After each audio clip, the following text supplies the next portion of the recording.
extorsión, corrupción, descuentos, innumerables víctimas. ¿Hasta dónde llega el poder de esta mafia?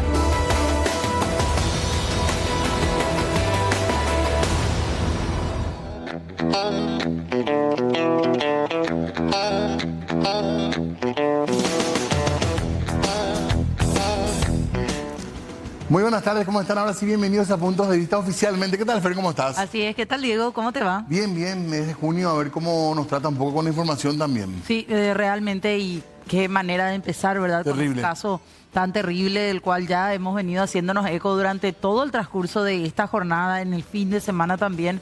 El caso de esta adolescente de 17 años, obligada aparentemente a abortar, que termina falleciendo de una manera terrorífica. Ya de entrada parecía cruel y terrible el caso y a medida que van apareciendo más datos, crece, digamos, en crueldad y en violencia, lo cual es bastante preocupante por muchos sentidos y en particular muy doloroso por esta joven vida que se pierde de esta manera, ¿verdad? Nuevamente hablamos de violencia de parte de un hombre, de parte de un adolescente en este caso, hacia esta joven. Nuevamente hablamos también de críticas, de cuestionamientos a la labor investigativa del Ministerio Público. El padre, en medio del dolor, opina y dice: quizás se pudo haber llegado por lo menos más rápido a encontrar el cuerpo de mi hija, a no extender tanto la agonía, si el trabajo del Ministerio Público era más presuroso. Así mismo, así que de vuelta las críticas en ese sentido. Vamos a seguir hablando de esto, por supuesto, pero además les decíamos y adelantábamos ya, hoy vamos a hablar de lo que se ha llamado la mafia de los pagarés. Atención con esto, que ha dejado muchísima gente afectada y que esto motiva muchas charlas políticas también, Claro. revisión de la legislación, en fin. Hay una serie de factores y hoy nuestra charla es con un integrante, un miembro de la Corte Suprema de Justicia. Sí, señor, ya vamos a establecer contacto enseguidita con el ministro de la Corte, Alberto Martínez Simón, para brindar detalles respecto a esto, pero también tenemos que hablar de lo que hoy estuvo ocurriendo en el Senado. Así mismo. Porque se reunió la Comisión Especial de Investigación de la Mafia de los Pagarés en la Cámara de Senadores con autoridades del Ministerio de Economía. Vamos a escuchar primeramente lo que decía el senador Rafael Filisola. Lo más relevante que surge de todo esto es que hay procedimientos por los cuales el afectado puede desautorizar esos descuentos, es decir, pedir a la entidad que no se le descuente más y de esa manera va a evitar que los descuentos continúen. Entonces, cualquiera que se sienta afectado por descuentos que no corresponden va a poder presentar esa nota y esos descuentos voluntarios se van a dejar de hacer. Bueno, ahí está. Recordemos que también hubo reuniones, ¿verdad?, de esta comisión con integrantes de la Corte también, ¿verdad? Sí. Porque es un tema que preocupa y que dejó mal parado, digamos, a todo el sistema judicial también. Claro. Y nos referimos incluso al gremio de abogados, ¿verdad? Porque muchos de ellos investigados, incluso imputados también ya. Sí, señor, surgieron críticas y áreas de la investigación desde todos los aspectos prácticamente. Y en este caso, lo que hablan en la comisión a nivel legislativo es de evitar que se den descuentos y embargos compulsivos para varias personas que dicen, en algunos casos, de forma completamente irregular, le están embargando casi la totalidad del salario. Eso es lo que se quiere evitar, por eso decían y hablaban en el Senado de la posibilidad de que las personas afectadas puedan desautorizar cualquier deducción que supere el 25% de su salario. Que hay casos que esto va completamente en contra de lo que se debería de hacer, ¿verdad? Así mismo, así que es el tema propuesto para esta jornada, charlarlo un poquitito. Cuando estuvo con nosotros acá el ministro Víctor Ríos, hablamos brevemente de esto, con el tema principal pasaba por otro lado, pero queremos continuar hablando porque es una cuestión que preocupa mucho por la gente. Así es, por eso ya lo saludamos a él, le agradecemos por su tiempo al ministro de la Corte, Alberto Martínez Simón, que nos atiende vía Zoom. Ministro, ¿cómo le va? Gracias por su tiempo. Muy buenas tardes a Diego, a usted señora, a la audiencia, a disposición de ustedes. Gracias ministro por atendernos. Queríamos hablar obviamente de este caso. En primer lugar, es un tema que vincula a los tres poderes, podríamos decir esto, ministro, una preocupación que deberíamos mirarla de esa manera desde los tres poderes. Sí, realmente es un tema que saltó a la luz pública y ustedes son los principales, digamos, difusores de todo lo que fue sucediendo desde, digamos, noviembre o diciembre del año pasado, cuando empezamos a tener las primeras noticias de este problema que realmente es polifacético, presenta muchas caras. La cuestión interna nuestra del Poder Judicial en cuanto hace al manejo, y voy a hablar siempre en abstracto y en hipotético porque son todavía investigaciones abiertas a eventuales irregularidades que se habrían cometido en la tramitación de procesos judiciales ante varios juzgados de paz de la capital. No descartamos que también pase en juzgados del interior, especialmente en las grandes áreas urbanas. También este manejo poco claro con respecto a los descuentos autorizados, a los embargos trabados por sobre los límites legales establecidos en la ley, a la posibilidad de lo que ustedes hablaban en la presentación del programa, de plantear varias veces la misma demanda en base a los mismos pagarés, por esta práctica, o mejor dicho, falta de práctica de absoluta buena fe de todos nosotros, me incluyo personalmente en ello, que cuando tenemos algunas deudas podemos no retirar los pagarés porque los entendíamos pagados, y eso da pie eventualmente a la posibilidad de que pase esto. Es decir, es un problema realmente de muchas caras que no afecta solo al Poder Judicial, afecta también al Poder Ejecutivo en el ámbito de estos embargos que se han trabado por encima del 25% permitido, con una sola excepción, y eso tenemos que tenerlo muy presente, que es el tema de los alimentos, que permite la traba del embargo hasta el 50%. Y también, por supuesto, el Poder Legislativo, que está buscando soluciones legislativas, y la semana pasada con el doctor Jiménez Rolón y el doctor Giuseppe Fossati comparecimos ante esta misma comisión y les contamos con mucha preocupación la posibilidad de que se toquen las leyes de fondo, específicamente el Código Civil, que regula todo este tema de los pagarés, de la letra de cambio, de los títulos cambiarios en general, que son regulaciones muy técnicas, muy delicadas, que hay que tener mucho cuidado con eso porque incluso está sometida a regulaciones internacionales. Por eso la Corte había planteado dos propuestas en base a su iniciativa legislativa. Una de ellas tenía que ver con el cambio del Código Procesal Civil, de modo tal que cuando, básicamente hablándolo muy rápido, cuando se producía el pago de una de estas obligaciones a través de la vía ejecutiva, el acreedor tenga que devolver el documento o presentarlo al juzgado de exposición del deudor, de modo tal a evitar la circulación posterior al pago. Es decir, tal cual lo planteaba Diego, es un problema realmente polifacético, un problema de muchas caras y que involucra, yo no te diría solamente a los tres poderes del Estado, sino a la sociedad en general, a cambiar un poco la cultura, un poco desaprensiva que tenemos los paraguayos y las paraguayas en muchos casos con respecto a esto, y reitero, de absoluta buena fe, pero que puede ser realmente mal utilizado, de ver el comportamiento de las empresas públicas y privadas en el ámbito del embargo indebidamente trabado. O sea, incluso le involucraríamos a entes que están fuera de los tres poderes del Estado para tomar este evento histórico digo por el momento que se dio, y hacer una serie de correcciones a futuro. Por supuesto, ver lo que pasó mal en el pasado, castigar si hace falta, sancionar a algún responsable en el ámbito de las investigaciones que vayan surgiendo, pero principalmente proyectándonos al futuro para que esto no vuelva a suceder. Ministro, hablando de esto y específicamente centrándonos en el Poder Judicial, ¿qué acciones concretas y qué resultados ya están teniendo de esas acciones concretas, si es que las hay en estos últimos meses? Hace unas semanas hablábamos con el ministro Víctor Ríos y él nos decía, bueno, estamos poniendo a punto toda nuestra web para que allí la gente pueda rápidamente elevar su voz de protesta en caso de que sienta que pudo haber sido víctima de alguna forma de este esquema. Pero ¿hay ya soluciones concretas sobre esas denuncias que imagino se habrán presentado ya a través del portal del Poder Judicial? Sí, en primer lugar nosotros intervenimos, el otro día dábamos los números en la reunión con la Comisión del Senado. Intervenimos 5 juzgados, suspendimos a 5 magistrados, a 10 actuarios, a una cantidad que no recuerdo en este momento el número de ujieres, a 25 oficiales de justicia. Se remitieron todas las denuncias, todos los sumarios con carácter de denuncia al Ministerio Público.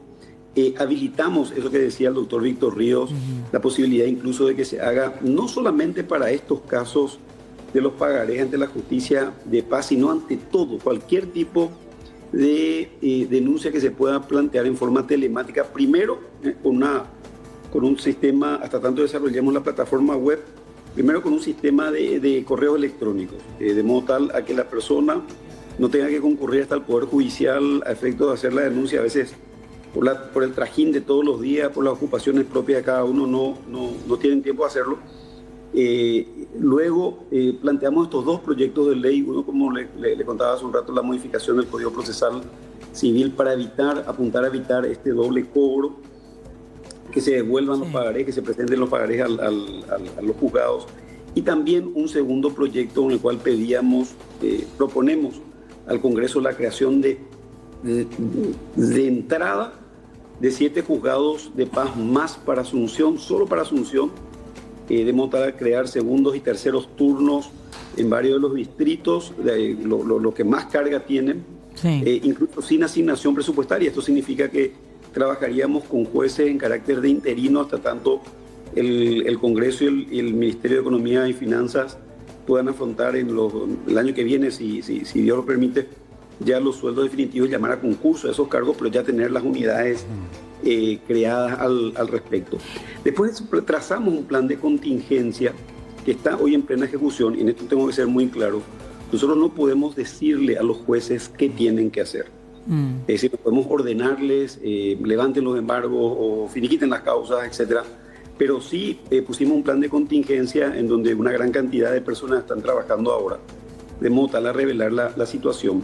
Y en aquellos casos en donde se detectan irregularidades mayúsculas, irregularidades muy evidentes, trabajar con los jueces para que si ellos así lo resuelven, y yo veo que lo están haciendo ya en varios casos, o declaren la caducidad en instancia de los procesos, es decir, que el proceso estuvo inactivo durante más de 6 meses, con lo cual el juicio técnicamente se muere, se finiquita, y por supuesto el embargo se levanta, o se declare la nulidad de oficio. Eso es algo muy importante de señalar, porque nuestro Código Procesal prevé la posibilidad de que en ciertos casos el juez, sin necesidad de petición de parte, levante las nulidades, declare la nulidad de oficio, retrotraiga el proceso, y por supuesto eso conllevaría muchísimos casos de levantamiento de los embargos. Ministro, y en ese aspecto, ahí lo quiero parar un poquito con las disculpas del caso para saber, ¿se sabe cuántas causas han llegado a ese tipo de finales? ¿Cuántos jueces han tomado esas decisiones en estos últimos tiempos? Tendríamos que hacer un relevamiento juzgado por juzgado, porque en este momento son varios los juzgados que están en ese trámite, pero yo tengo noticias de que se implementó este plan de contingencia en todos los juzgados que se intervinieron en Asunción. Nosotros apoyamos con computadoras, con impresoras, e incluso empezamos la digitalización. Habrán tomado noticia de los 2 primeros juzgados de Asunción, que son el de Villamorra y el de Recoleta, y próximamente, en las próximas semanas, vamos a tener los de Santísima Trinidad, que incluye Ceballos-Cue, de modo tal a ir cerrando un poco el círculo con respecto a la implementación del expediente electrónico, que va a permitir una facilidad enorme de tramitación y de transparencia en todos los procesos, y dar también la posibilidad, y eso es bueno que comentarlo con ustedes para que se difunda, a las personas que ellos, cuando son demandados, puedan intervenir personalmente en sus procesos, no solo los abogados, sino el demandante o el demandado. Sacamos una acordada, la 1798, recientemente. ¿Sin patrocinio, Alberto? ¿Perdón? ¿Sin patrocinio? No necesariamente sin patrocinio, pero que la persona pueda recibir en su teléfono la cédula de notificación, y no esperar a que su abogado patrocinante le comunique, o no esperar a que su abogado apoderado le comunique. Entonces nosotros con esto, se llama el usuario parte, dándole a la persona el usuario parte del expediente electrónico. Queremos que él o ella, el ciudadano o la ciudadana, tengan la participación directa dentro del proceso. Alberto, ministro, perdón. Sí, no, quería hablar más porque hiciste una apreciación me parece muy importante con respecto a las nulidades. Había utilizado una expresión de errores muy notorios que podrían llevar a nulidades. ¿Cuáles serían esos problemas de notificación, por ejemplo, que hubo? ¿Serían un motivo? Mira, más evidentes todavía. Hay expedientes que reveló auditoría, por ejemplo, donde no hay pagaré. Es decir, está la carátula del expediente, está el primer escrito, a veces no hay providencia siquiera, ya hay una orden de embargo. Entonces, ¿eso qué es? Es una serie de papeles que no tienen una hilación lógica y que carecen del elemento principal, que es el título ejecutivo. Es decir, ¿cómo plantear una demanda ejecutiva si no se presenta el pagaré? Claro. Detectamos varios de esos casos en los cortes de auditoría que habíamos hecho, y eso es más que evidente, creo yo, en mi criterio personal. No le puedo imponer al juez lo que vaya a hacer, pero ante la evidencia de esto, con las personas que le estamos dotando para que puedan trabajar, y con los equipos, y con la indicación de que simplemente apliquen la ley. Ellos, ante la evidencia de esto, pueden declarar las nulidades de oficio. En muchísimos casos, como te decía, la caducidad de instancia también, es decir, demandas que se metían, se trababa el embargo iba corriendo, nunca más se impulsaba el proceso, entonces caducaba a los 6 meses o debe caducar a los 6 meses. Por lo tanto, nosotros le proveemos a los jueces las herramientas para que ellos resuelvan caso por caso el levantamiento de estos embargos, el finiquito del juicio, la nulidad correspondiente. Por eso te decía, no solamente la cuestión de las cédulas, sino todavía cuestiones más evidentes. Más groseras, digamos. La falta de presentación del pagaré, ¿verdad? Y con respecto, nomás para recapitular un poco, porque me parece muy interesante.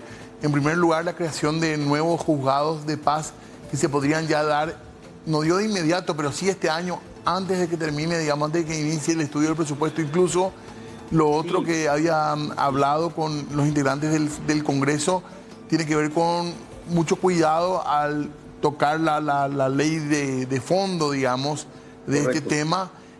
Lo otro, hacerle parte más directa, y finalmente digitalizar los expedientes. ¿Se puede pensar, ministro, en un expediente 100% digital en Paraguay, o no estamos todavía para eso? Nosotros tenemos en la mayoría de los juzgados hoy ya expedientes 100% digitales. Es decir, juzgados de primera instancia en todo el país son casi ya todos los juzgados digitales. Este año, si Dios lo permite, a fin de año, o si nos pasamos un poquito los primeros meses del año que viene, vamos a tener el 100% de los tribunales de apelación ya digitalizados. La Corte Suprema de Justicia tiene 2 de sus 3 salas digitalizadas. Es decir, estamos haciendo el trabajo a pedazos, digamos, de a poco, porque el Poder Judicial de Paraguay no tuvo nunca un presupuesto separado, especial, específico, para digitalizar los procesos. Y te doy un solo dato que es objetivísimo. En lo que llevamos del expediente electrónico 2016 a la fecha, octubre de 2016 a la fecha, gastamos menos de $2 millones. Colombia tiene un presupuesto de $318 millones para la digitalización de los procesos. Y ahí te das cuenta que nosotros no somos ni el menos del 1% de lo que gastó Colombia, y Colombia tiene 50 millones de habitantes, nosotros tenemos 7. ¿Y por qué el expediente digital es más seguro, digamos? ¿Por qué el expediente de esa manera evita corrupción, podríamos decir, en términos generales, ministro? Porque no se pierde nunca, porque está a disposición de las partes siempre, porque lo que te decía, no solamente el abogado va a tener acceso. Hoy día, vos sabés perfectamente cómo se manejan las secretarías, Marma, la gente va, pide el expediente, le dan el expediente, ojea, y el abogado va y cuenta a su cliente qué historia procesal está pasando. Nosotros con esto del usuario parte queremos que el abogado tenga el acceso al expediente, a las presentaciones, pero que la parte, el actor y el demandado, sean los que puedan entrar 24/7 a ver su expediente. Es más, te comento algo paralelo.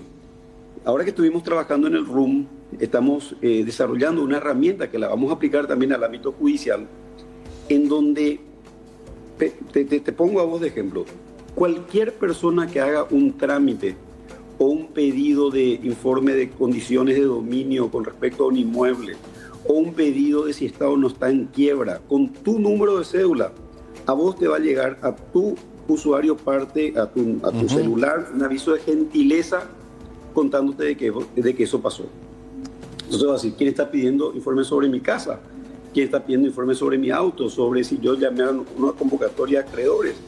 ¿Quién movió algo con respecto a un juzgado laboral, al cuarto turno no laboral, con mi número de cédula? Entonces ya le vamos a advertir, de acá hablemos a mediano plazo, a la ciudadanía de que eso está pasando. Eso va a evitar muchísimos pedidos de nulidad por alteración de algún título, por mal uso de algún título, cosas que hasta hoy son plenamente viables por este sistema de papel.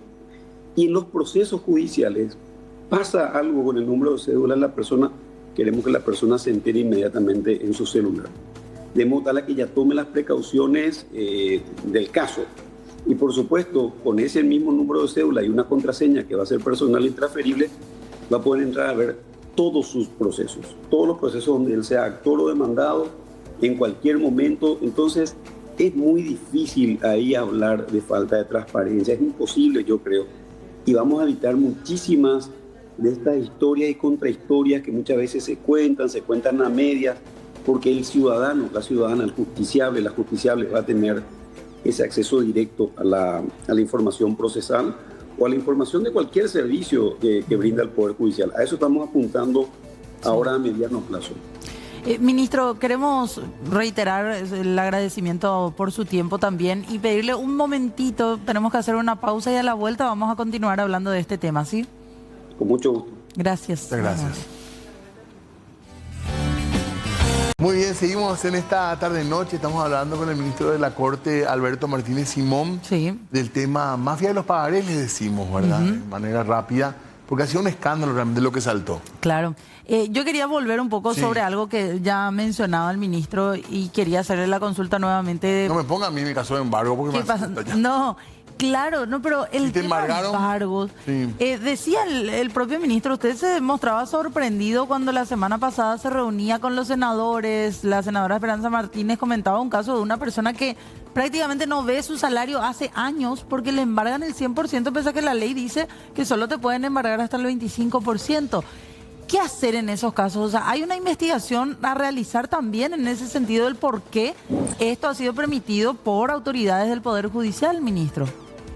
En realidad, las autoridades del Poder Judicial decretan los embargos, pero quienes anotan y ejecutan los embargos son las autoridades de los entes requeridos. Eso dejamos la constancia.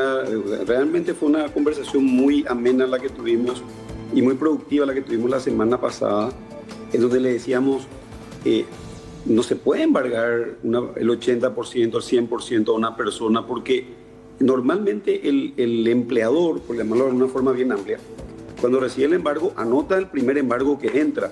Si recibe un segundo embargo y ya embargó el 25% del sueldo, ese empleador le tiene que informar al juez de que tiene un embargo anterior y de que por eso no puede dar cumplimiento, es de cumplimiento jurídicamente imposible realizar el segundo embargo. Entonces le decíamos el otro día que habría que abrir también un frente de investigación con respecto al comportamiento de los empleadores públicos y privados que han permitido ese punto. Los jueces dictan las medidas de embargo, cada uno en su proceso. Imaginemos que hay 10 jueces y una persona tiene 10 juicios en cada uno de esos juzgados.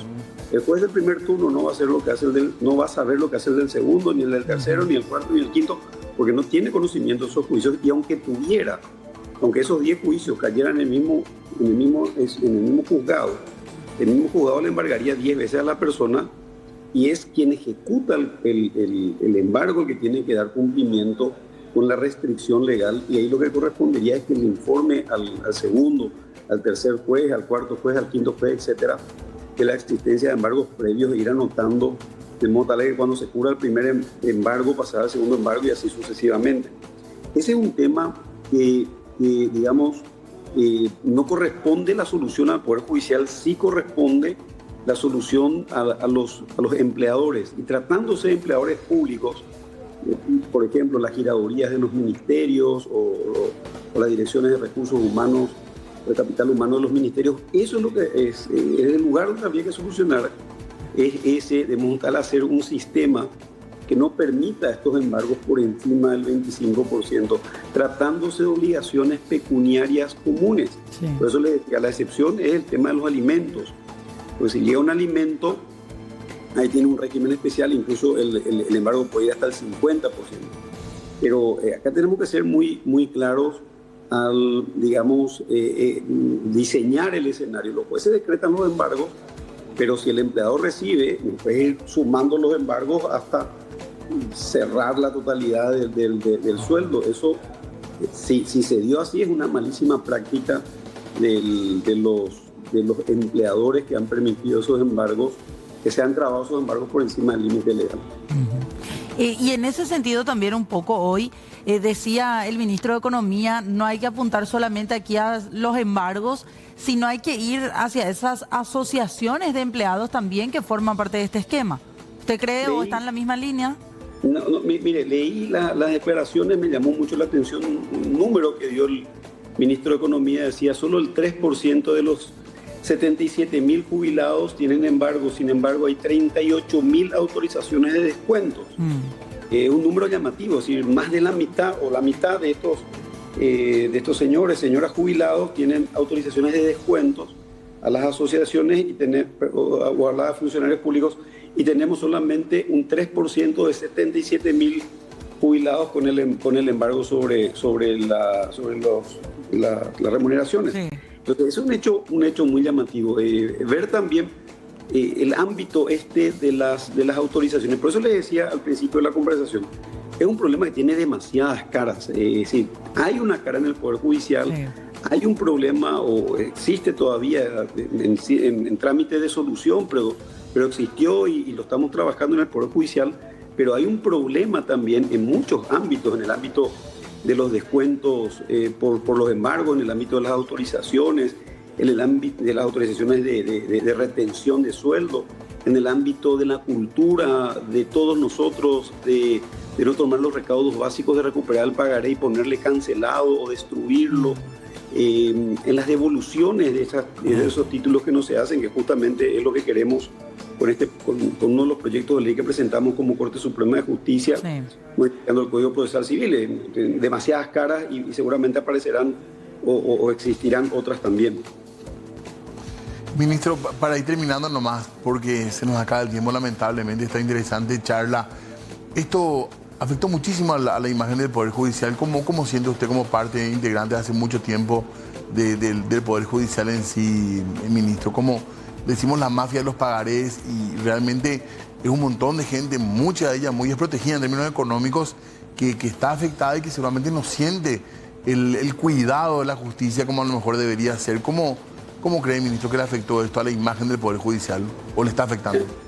Yo lo veo como una oportunidad de empezar a hacer bien las cosas, Diego. Es decir, reconocer la existencia del error, reconocer la existencia de estas falencias, de la afectación que pudo tener mucha gente en este formato, pero con la seriedad de tomar el toro por las astas, corregir lo que haga falta corregir, rectificar rumbos, ver los problemas estructurales, desarticular evidentemente en forma inmediata, como lo hicimos, las estructuras que vimos que podrían estar comprometidas en esto, y rescatar un detalle que lo dijimos el otro día en la comisión también.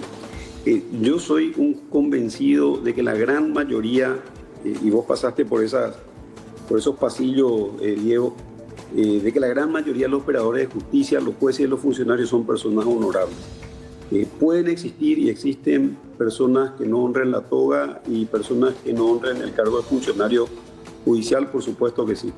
En un grupo tan grande de seres humanos al servicio de la sociedad, 13.000 personas entre jueces y funcionarios que trabajamos solo en el Poder Judicial, sin contar Fiscalía, Defensoría, Sindicatura, etc. Por supuesto que pueden haber personas que no cumplan debidamente sus trabajos y que no lo hagan con honestidad, pero la gran mayoría, yo estoy un firme convencido que son personas honorables y decididas a hacer bien las cosas, y la Corte Suprema de Justicia, y eso me consta en mis ocho colegas, la firme decisión de hacer bien las cosas, de no conectar actos irregulares, de reconocer los errores cuando tengamos que reconocer, de tomar las decisiones duras si hacen falta y rápidas para solucionar estos problemas, demostrar lo que hicimos como la otra vez, que yo creo que fue una auténtica rendición de cuentas, un resumen de todo lo que hicimos ante la comisión del Senado. Si bien nuestros poderes son paritarios, entendemos que fue una oportunidad de demostrar lo que estábamos haciendo y lo hicimos así. Y verlo con esperanza, Diego, verlo con la esperanza y con la seriedad de que tenemos cosas que arreglar, de que la vamos a hacer en cuanto se trate del servicio de justicia, y este problema que tiene tantas fases, tantas caras, también ayudar a solucionar en los otros ámbitos donde haga falta una solución. Gracias, ministro, por el tiempo. Un abrazo, muchas gracias y seguimos charlando en algún momento. Antes que nada, digo, felicitarte por el campeonato y contarle a tu compañera que nosotros fuimos compañeros de trabajo hace muchos años en el Poder Judicial. Yo era secretario de un juzgado y Diego era practicante del juzgado. Y nos conocemos desde ese entonces, y creo que él entiende perfectamente la idea que tenemos quienes trabajamos en el Poder Judicial de tratar de llevarlo adelante. Sí, claro, sí, estábamos compartiendo ya esos detalles acá durante la pausa. Y me decía mi compañera, ministro, ¿cómo el doctor Martínez va a ser tu jefe? Dando a entender que éramos cuando menos de la misma edad, ministro. No, yo soy bastante mayor que Diego. No. Un abrazo, Alberto, gracias, muy amable. Gracias, ministro, gracias, un abrazo. Bueno, 19:42. Perdón que te expuse, Fernanda, pero sí, me expusiste. fuiste muy injusta conmigo. Nunca más vuelvo a hablar contigo en la pausa. No, mentira. Bueno, vamos a seguir dándole, sin duda alguna, seguimiento a este tema de la mafia de los pagarés. Hay toda una comisión que tiene que investigar todavía los hechos, audiencias públicas, reuniones con autoridades también. No nos quieren tocar la parte legal de los pagarés, ¿verdad? Porque es muy delicado el tema, pero algo hay que hacer con el tema formal, porque hay demasiada gente dañada. Vamos a seguir hablando de esto. Sí, señor. Vamos a la pausa, ya volvemos. 19:46 y antes de despedirnos tenemos que hablar de esta cumbre de poderes que en el transcurso de esta tarde se ha desarrollado en Burú Villaroga, hablando del crimen de María Fernanda Benítez. El gobierno encabezado por el presidente en ejercicio, Pedro Aliana, estuvo reuniéndose con algunas autoridades del Poder Judicial, el Ministerio Público, otros estamentos también como el Ministerio de la Mujer y de la Niñez y Adolescencia.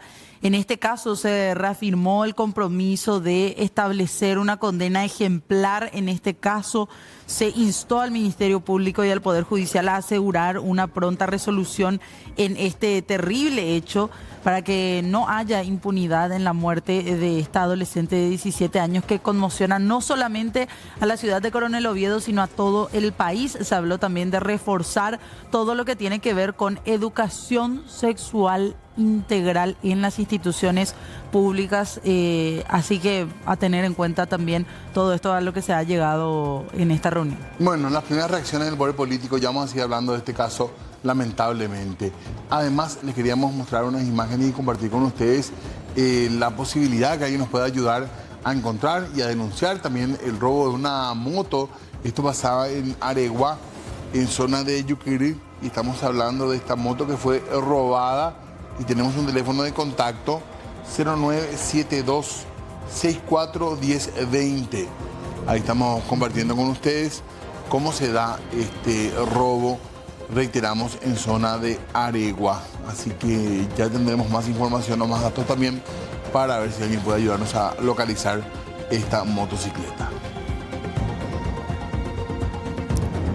Y para ir cerrando, Diego y televidentes, lo que tiene que ver con aquel pedido de intervención a la municipalidad de Ñemby, que duerme desde octubre del año pasado prácticamente en el freezer, en la cámara baja. Todo apunta a que podrá ser tratada mañana la integración de la Comisión Especial para analizar un pedido de intervención a la gestión del intendente de Ñemby, Tomás Olmedo. Esto estaba congelado, se espera que a partir de ahora se pueda tratar en diputados. Con esta información vamos cerrando, Diego. Hasta mañana. Intervención de dos municipalidades tajantemente, porque y las otras municipalidades, y ahora nos damos cuenta de que no solamente la municipalidad de Ñemby, sino que también el ministro del Interior ataja el pedido de intervención de la municipalidad de Tomás Romero Pereira. Sería bueno pedir la intervención de 2 municipalidades más, como es la de Tomás Romero Pereira y la de Ñemby.